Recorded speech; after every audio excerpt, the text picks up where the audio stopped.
Bonsoir à vous. Ce soir, pour se relaxer, se décompresser, se changer les idées, je vous lis Ceux qui voient les dieux de Louis Hémon. Avant de commencer, prenez le temps de vous reposer, vous installer confortablement.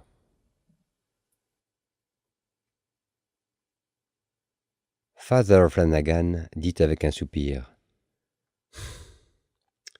Il ne viendra personne ce soir, Timmy. Et il alla se poster derrière la devanture pour regarder dans la rue, par-dessus le carreau dépoli. À 200 mètres de là, les tramways électriques passaient sans relâche, s'arrêtant quelques secondes et repartant aussitôt vers Aldgate ou Poplar, avec des appels de timbre. La large avenue droite où s'allongeaient leurs voies s'évasait, au coin de West India Dock Road, en un carrefour qu'entouraient plusieurs homes pour matelots de toute race et de tout pays, un hôtel et un public house qui étalait en lettres immenses son nom, auréole de splendeur et de mystère, The Star of the East.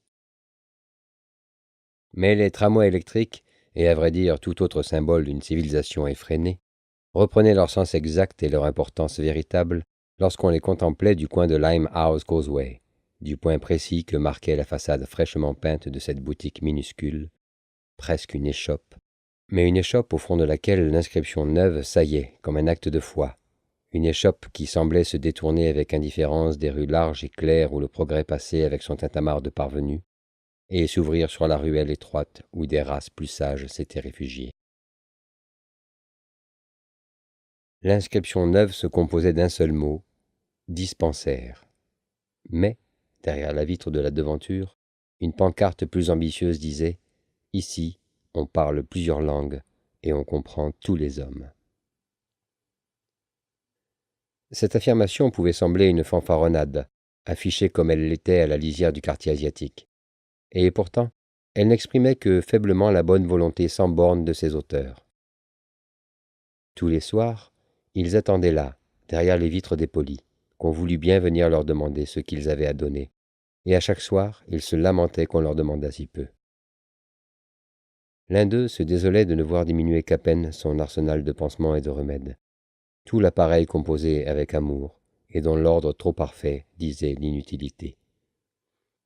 Et l'autre se désolait de ce que les trop rares patients fussent tous des infidèles endurcis dans leur erreur, qui venaient faire soigner leur corps, méfiants et hostiles, cuirassant jalousement contre la voix du vrai Dieu leurs âmes qui cheminaient vers l'abîme. Sur le trottoir d'en face, quelques matelots chinois, réunis en groupe, fumaient indolemment, promenant leurs yeux étroits sur tout ce qui les entourait dans ce coin d'une ville barbare qui ne les étonnait plus. Ils avaient appris de longue date ce qui, dans cette civilisation étrangère, était bon à prendre, et, méprisants et moqueurs, ils regardaient autour d'eux les barbares blancs se saisir avidement de ce qu'ils jugeaient, eux, les jaunes, bons à laisser. Father Flanagan les contemplait à travers la vitre avec une sorte de convoitise mélancolique. Certains d'entre eux, ou d'autres tout semblables à ceux-là, passeraient probablement par son dispensaire un jour ou l'autre. Ils viendraient se faire panser ou chercher des remèdes, avec force marque de respect et de reconnaissance. Bien volontiers ils écouteraient ses conseils, recevraient et emporteraient avec eux quelques-unes de ces brochures pieuses qu'ils serreraient devant lui dans une poche intérieure de leur tunique, pour lui marquer leur déférence. Et ils s'en iraient pour ne plus jamais revenir, avec des remerciements réitérés et un inscrutable sourire. Les soins que leur dispensait son neveu, les filtres magiques qu'il leur distribuait dans de petites bouteilles, sans exiger aucun paiement, étaient parmi les choses bonnes à prendre. Mais les soins que lui, Father Flanagan, eût voulu prendre de leur âme, et les formules salutaires qu'il cherchait à leur enseigner, ce n'était, semblait-il, que bon à laisser. Et il se laissait exhorter, en vain, avec toute la patience indulgente, toute la sagesse dédaigneuse, poliment dissimulée, d'une race qui s'était fatiguée de croire que les autres races n'eussent inventé leur credo. Father Flanagan répéta « Il n'y aura personne ce soir, Timmy », et soupira de nouveau.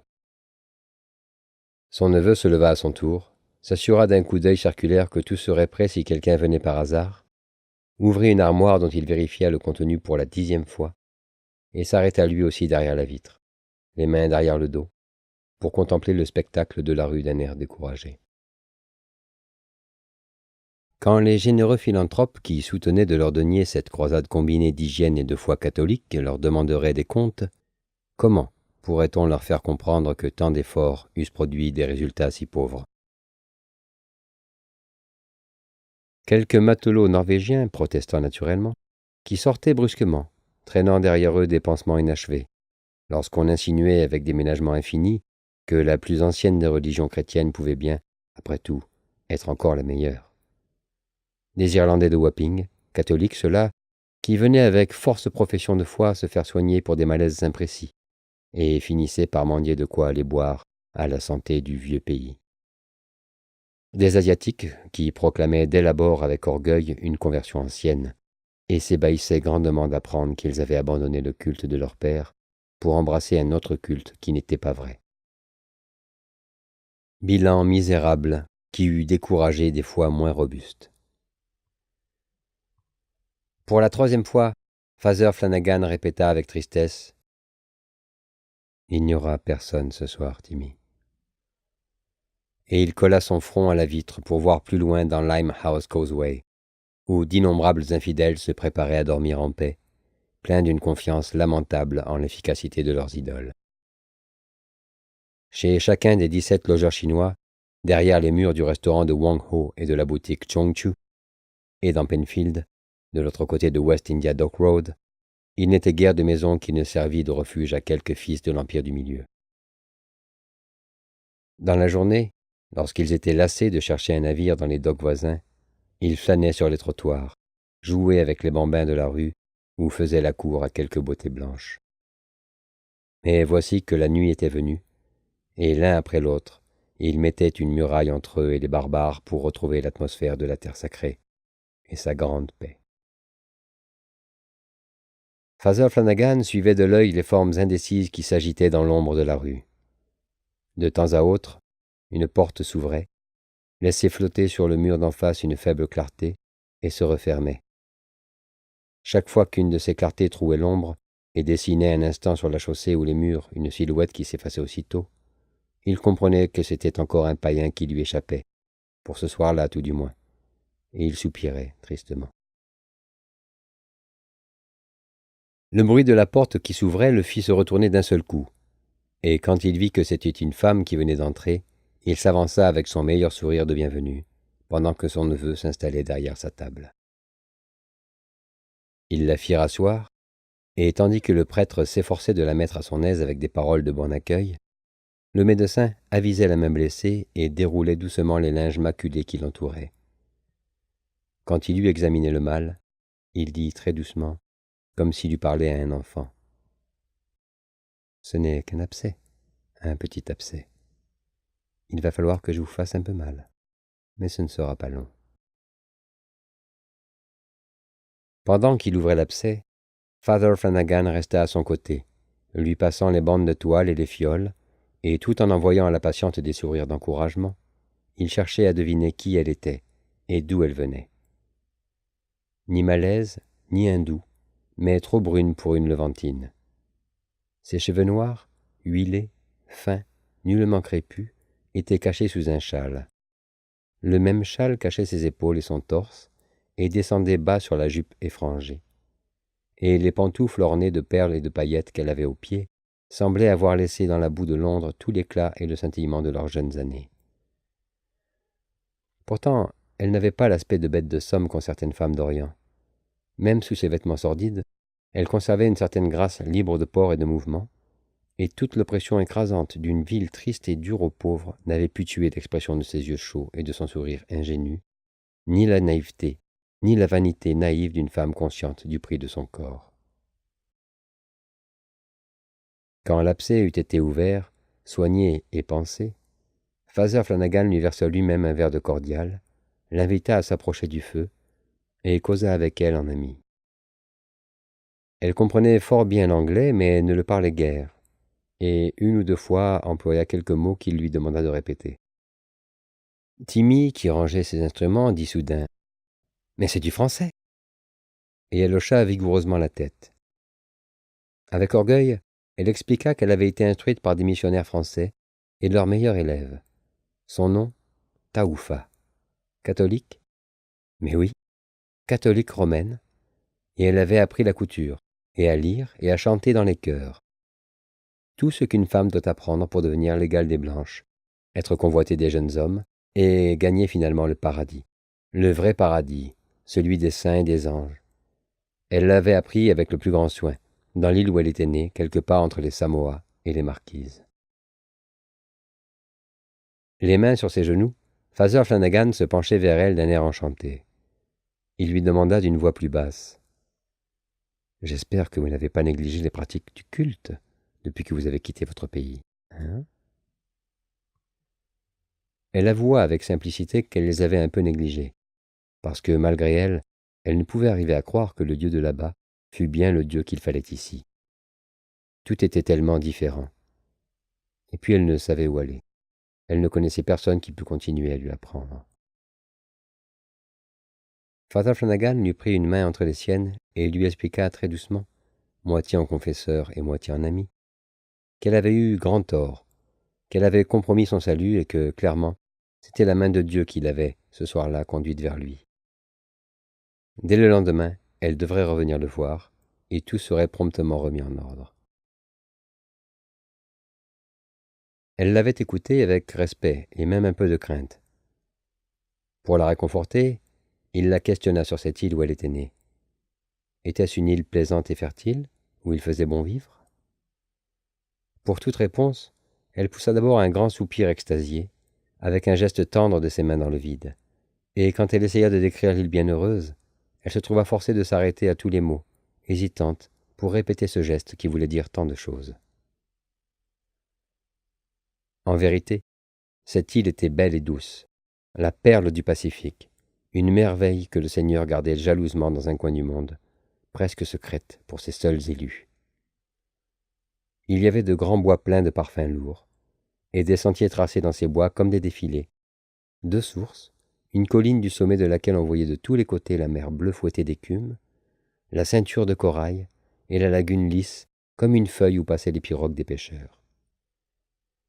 Il y avait encore de longues grèves, peuplées de crabes roses, balayés de souffles tièdes, qui descendaient en pente douce de l'ombre des manguiers vers l'eau transparente, où zigzaguaient des poissons multicolores.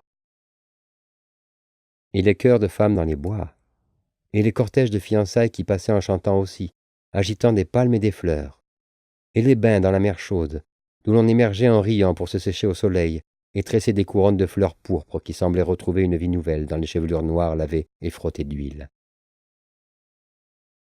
Oui, le père avait lu des livres où l'on parlait de ces pays. Mais ces pays n'étaient pas l'île merveilleuse.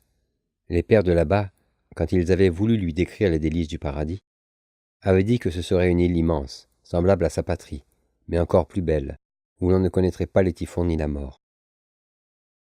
Et l'angoisse des damnés qui songeaient au paradis ne pouvait être plus terrible que la tristesse de ceux qui songeaient à leur île, dans le froid des rues boueuses, entre les hautes maisons grises, sous un ciel chargé de pluie. Le feu fumait et brûlait mal. Entre les blocs de charbon, des langues de flammes jaillissaient et mouraient aussitôt. Chacune d'elles mettait une lueur plus vive sur la peau brune et fine, sur les yeux liquides, couleur de café qui se posaient alternativement sur les bandages de la main blessée et sur la triste réalité d'alentour, avec la même expression d'apitoiement pathétique. À travers la porte vitrée, on pouvait voir le groupe de matelots chinois, immobiles et presque silencieux, sous un réverbère, transis mais stoïques, sous leur tunique mince au col relevé. Les coups de timbre des tramways électriques se faisaient entendre de temps en temps, affaiblis par la distance, et c'était le silence de nouveau, rompu une autre fois par un rire grêle d'asiatique ou un bruit de sandales traînées sur le trottoir. Taoufa contemplait les linges de sa main et songeait à son île. Le châle troué était retombé en arrière, découvrant des cheveux qui luisaient à la lumière du gaz. Elle avançait vers le feu pour chauffer les pieds, les pantoufles couvertes de paillettes ternies, et regardait, mélancolique, les petites flammes courtes naître et mourir comme des regrets brûlants. Sur un coup d'œil de son oncle, Timmy se leva et s'en alla nonchalamment vers la porte pour tambouriner une marche sur le carreau en regardant dehors. Father Flanagan se pencha vers Taufa et lui demanda d'une voix très douce. « Et qu'est-ce que vous faites ici, mon enfant ?» Elle le regarda d'un air étonné et secoua la tête. Il hésita un peu et, changeant sa question. « Avec qui êtes-vous ici, mon enfant ?» Elle expliqua sans aucun embarras qu'elle était avec 2 hommes de sa race, qu'elle ne pouvait quitter parce qu'ils avaient besoin d'elle. L'un était malade et l'autre très vieux. Mais quelques jours, un peu plus tard, ils s'en retourneraient ensemble. Si l'un d'eux mourait, ceux qui restaient s'en retourneraient quand même. Qui étaient ces hommes? L'un était très vieux et plein de sagesse, son grand-père peut-être, bien qu'elle n'en fût pas très sûre. Elle prononça son nom de là-bas, qui était long et sonore comme un verset de cantique. Et l'autre? L'autre était son mari. Father Flanagan demanda encore à voix basse. « Est-ce un prêtre de là-bas qui vous a marié ?» Elle secoua la tête sans rien dire. Qu'il posât ces questions lui semblait évidemment tout naturel. Elle n'avait rien à se reprocher. Son maintien et l'expression sereine de ses yeux indiquaient une conscience limpide. Mais elle semblait craindre que, tout comme le père de là-bas, il ne vit certaines choses sous un jour incompréhensible. Quand il insista pourtant, elle lui exposa en toute sincérité qu'elle avait été mariée comme il fallait, par un prêtre et avec toutes les cérémonies convenables, mais que son mari n'avait pas été bon pour elle et qu'elle l'avait quitté. Elle l'avait quitté pour celui-ci, qui était bon pour elle et qui l'aimait. Seulement, il allait mourir. Les mains du prêtre s'élevèrent en un geste qui témoignait de la noirceur du péché commis, avant même qu'il n'eût parlé. Tous les enseignements du père de là-bas, et le privilège d'avoir été admise à la vraie foi, et les promesses de félicité éternelle distribuées par les ministres du Seigneur, et leurs menaces de châtiment sans fin, n'avaient donc pu la protéger. Plus heureuse que tant d'autres, elle avait été sauvée par des intercesseurs puissants, et plus coupable qu'elle. Voici qu'elle était retombée dans la boue du péché. Les liens que forgeaient les pères blancs ne pouvaient être dissous. Ils duraient aussi longtemps et plus longtemps que la vie. Et les rompre, c'était se passer autour de son propre cou et du cou de son complice, la chaîne des damnés. Taufa répondit en secouant la tête que s'il y avait péché, le péché ne durerait pas bien longtemps car son mari, d'à présent, allait mourir. S'il n'avait pas été près de mourir, ils s'en seraient retournés ensemble dans l'île et ils auraient été heureux. Father Flanagan se redressa et devint sévère. Il invoqua son autorité égale à celle des pères qui l'avaient instruite dans la religion chrétienne, et lui dit que la manière dont elle vivait était un état de péché grave et terrible, que chaque regard de l'homme qui disait l'aimer n'était pas ce qu'il paraissait être, mais bien une offense et une souillure, que chaque jour qu'elle tolérait cette souillure était un crime nouveau contre la bonté du Seigneur et la majesté de l'Église. Taufa se contenta de regarder le feu et de secouer de nouveau la tête. Elle drapa son châle plus étroitement autour de ses épaules, et ses yeux disaient une détresse enfantine. Une terre dure et sans pitié, comme sans soleil, où il fallait tout abandonner pour acheter des bonheurs problématiques qui ne viendraient pour elle, tout au moins, que beaucoup plus tard. Elle tenait les coins de son châle dans sa main valide, et courbait les épaules sous les menaces divines, peureuse et pourtant hostile, comme si elle eût défendu contre tous quelque chose de précieux sur quoi elle se sentait un droit. Quand le prêtre répéta d'un ton sévère « C'est un péché terrible !» elle releva les yeux et répondit d'une voix claire, comme si elle disculpait enfin d'un seul mot. Il a dit qu'il ne fallait pas écouter les pères blancs, et que ce n'était pas un péché, parce que nous nous aimions si grandement. Elle redit le nom qu'elle avait prononcé tout à l'heure, avec une sorte de dévotion chaleureuse, et regardait Father Flanagan d'un air de triomphe innocent. Il demanda « Qui dit cela ?» Pour la 3e fois, elle répéta le nom, ajoutant « Ce vieil homme, il est très vieux, et il a vu beaucoup de choses. » Father Flanagan reprit les syllabes l'une après l'autre et demanda « Qu'est-ce que ce nom-là veut dire ?» Cette fois, elle hésita un peu, chercha des mots et finit par traduire lentement avec plusieurs pauses. « Celui qui voit les dieux. » Il a dit que ce n'était pas un péché, parce que nous nous aimions si grandement. Timmy tambourinait sur la vitre, et prétendait ne pas entendre. Dans la rue alternaient des périodes de silence, le braillement lointain d'un matelot ivre, et le frôlement veule de sandales sur le trottoir. Dans la petite salle du dispensaire, le gaz brûlait bravement, comme s'il avait aussi l'ambition de faire un peu de bien, d'attirer de loin par sa lumière les orientaux transis et de leur donner une faible illusion de chaleur et de soleil. Et près du feu, d'où jaillissaient toujours des petites flammes mornées, Father Flanagan engageait un combat singulier contre les puissances du mal pour la possession de l'âme encore païenne de Taufa. Elle s'enfermait tout entière dans son châle dont elle tenait les coins dans ses mains serrées, jalouse et peureuse comme pour se protéger contre toutes ces choses froides qui l'entouraient. Le brouillard, le vent humide et triste, la boue glacée de la rue, et ces lois impitoyables qu'on essayait de lui imposer. Tantôt elle pliait le dos et serrait les épaules, mettait sa main blessée bien en évidence, et levait vers le prêtre des yeux pleins de détresse enfantine et de supplication. Tantôt, elle se contentait de regarder le feu et de secouer obstinément la tête. Ou bien elle prenait une mine assurée, presque de défi, et invoquait une autorité si haute qu'elle jetait une sorte d'ombre protectrice sur tout ce qu'elle pouvait faire, elle, Taufa, et tenait en échec même les ordres solennels du Père Blanc. Celui qui voit les dieux avait dit que ce n'était pas mal, parce qu'il s'aimait si grandement. Quand elle avait répété cela, elle se croyait évidemment acquittée d'avance, et recevait les reproches d'un air de martyr. Celui qui voit les dieux était si vieux qu'il n'était personne dans l'île qui pût se rappeler l'avoir vu jeune, et si plein de sagesse que personne n'eût osé le consulter sans lui obéir ensuite.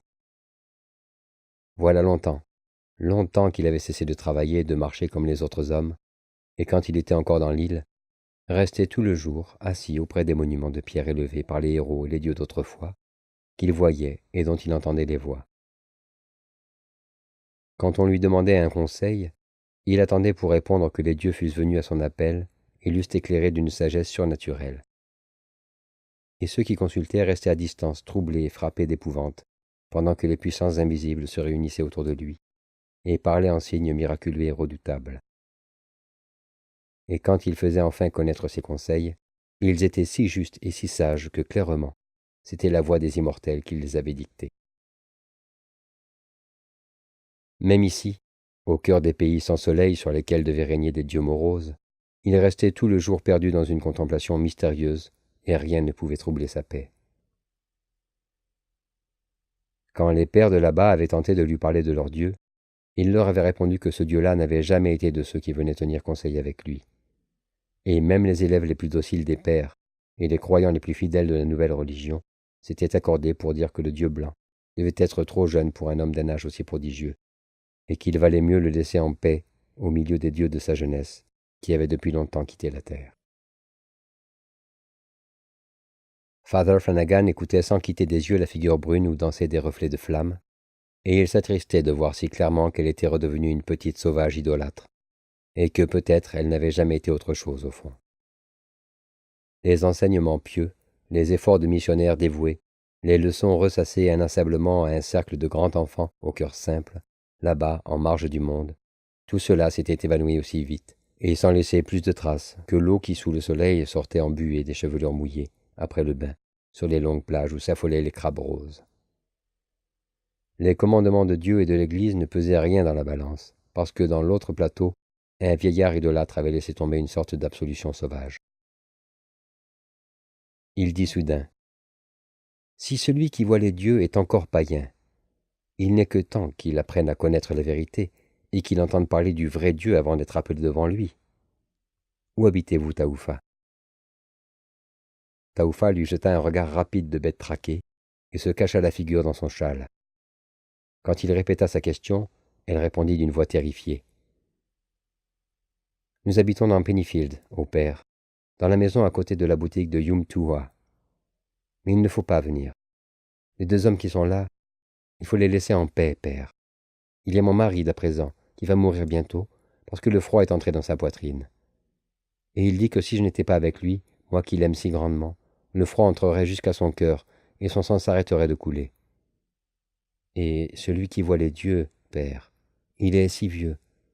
Si vous lui dites que ces dieux ne sont pas les vrais, sûrement il mourra aussi. » Son regard de supplication affolée défaillit devant les yeux du prêtre. Il répondit d'une voix égale. « Il vaut mieux d'avoir vu la vérité, Taoufa, que de vivre dans l'erreur. Les pères de là-bas ne vous ont-ils pas enseigné cela, ou bien avez-vous tout oublié? Je vais aller voir celui qui voit les dieux, ce soir même, pour lui montrer le vrai Dieu avant qu'il ne soit trop tard. » Taoufa était parti, et Father Flanagan décrochait sa houppelande pour la suivre. Il mit dans une de ses poches quelques brochures pieuses, une gravure coloriée qui représentait des nègres, des Polynésiens et des Asiatiques s'agenouillant aux pieds du Sauveur, et un crucifix. Et ce faisant, il disait en s'adressant à son neveu qui était demeuré près de la porte, le front appuyé au carreau. « Une petite sauvage, Timmy. Voilà tout ce qu'elle est restée, une petite sauvage, qu'il faudrait reconvertir tous les jours. Et cet autre sauvage qui est avec elle, le jeune, sera bien mieux à l'hôpital s'il est malade. Bien mieux, n'est-ce pas ?» Timmy répondit lentement. « Oui, je suppose que oui. » Il resta rêveur.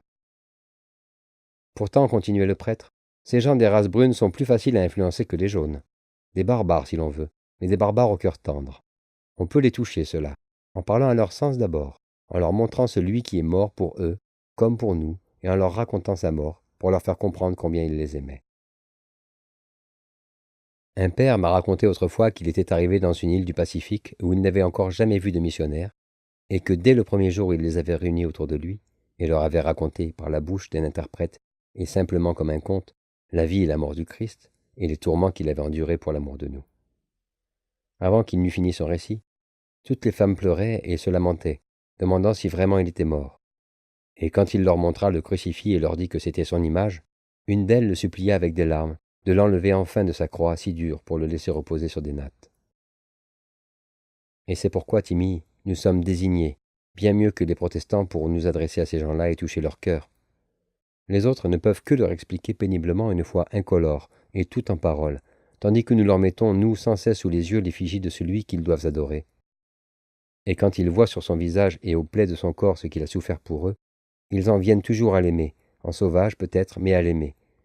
Et ces gens-là savent aimer. Au moment de sortir, il s'arrêta court et dit « J'y songe, Timmy. Cet homme qui est malade. Il vaudrait peut-être mieux que vous veniez. » Timmy hocha la tête sans rien répondre, prit son sac et sortit avec lui. En traversant West India Dockland, Father Flanagan se répétait à voix haute. Dans Penfields, la maison à côté de la boutique de Yumtuwa, une femme qui n'est qu'un enfant, un homme qui meurt et un vieil idolâtre halluciné, venus tous les trois des mers du Sud, Dieu sait pourquoi et comment. Londres est un drôle d'endroit, Timmy. Celui qui voit les dieux. Pauvre hérétique. Il n'est que temps, mais au moins il aura vu le vrai Dieu avant de mourir. Quand ils frappèrent à la porte de la maison à côté de la boutique de Yumtuwa, il y eut un bruit de pas dans le couloir et dans l'escalier, puis un silence, et Taoufa vint leur ouvrir. Elle les regarda sans rien dire, avec de grands yeux terrifiés, et monta l'escalier devant eux. Sur le palier, une porte restée entr'ouverte fut claquée bruyamment, envoyant dans l'air une bouffée de fumée bleue à l'odeur âcre et lourde, et Taoufa ouvrit une autre porte devant eux. Ils entrèrent dans une très petite pièce nue, à l'air étouffant, où le feu qui brûlait devait avoir accumulé depuis des semaines des gaz empestés. Le mobilier semblait se composer de débris de nattes et de carrés de tapis usés jusqu'à la corde, et d'une petite malle de tôle qui servait de table. Sur un grabat tiré jusqu'au milieu de la pièce, tout près du foyer, un homme jeune, décharné, les guettait avec des yeux brillants. Sur un autre grabat, un très vieil homme, accroupi, leur tournait le dos.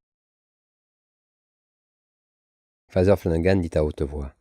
« Dites-leur qui je suis, Taoufa, et pourquoi je viens. » Taoufa secoua la tête sans répondre, puis elle montra d'un geste le vieillard accroupi et dit à voix basse « Celui qui voit les dieux. » Le prêtre reprit. « Dites-lui que je viens lui montrer le vrai Dieu, Taoufa. » Il mit la main sur le crucifix dans la poche de sa houppelande et s'avança d'un pas. Mais Timmy le retint d'un geste et secoua la tête. Alors il regarda à son tour en se penchant et ne sut que dire, car celui qui voit les dieux était aveugle, et que la vision qu'il portait en lui montra les dieux de pierre de son île ou les dieux de feu qu'avait forgé son cœur. Il n'aurait jamais d'autre vision, il ne verrait jamais le dieu d'ivoire.